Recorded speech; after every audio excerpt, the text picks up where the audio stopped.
Il est décrit comme un manipulateur, un homme qui abusait de son pouvoir. Depuis plusieurs jours, les victimes du père Louis Ribes sortent du silence. Toutes décrivent les mêmes scènes, les mêmes attouchements. Alors nous avons voulu savoir qui était vraiment ce prêtre surnommé le Picasso des églises.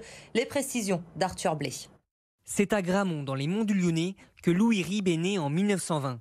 Orphelin à 14 ans, il est élevé à Caluire chez une tante, puis poursuit ses études au séminaire d'Oulin avant d'être ordonné prêtre. Le père Ribes a d'abord enseigné à l'école cléricale de Saint-Martin-en-Haut avant de rejoindre le petit séminaire de Chécy pendant près de 20 ans.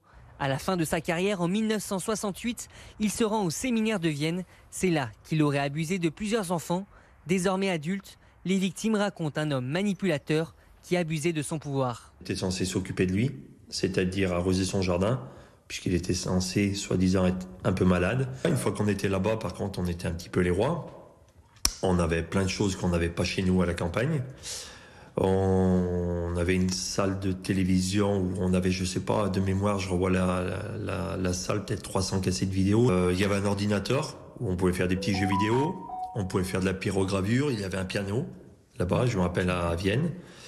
Et voilà, donc en fait, on était acheté par tout ça. Celui qu'on appelait le Picasso des églises a réalisé de nombreux tableaux et vitraux. 70 de ses œuvres sont installées dans une dizaine d'églises du Rhône. 17 d'entre elles appartiennent au diocèse de Lyon et sont actuellement retirées. Le père Louis Ribes décède en 1994. Il est enterré au cimetière de Gramont.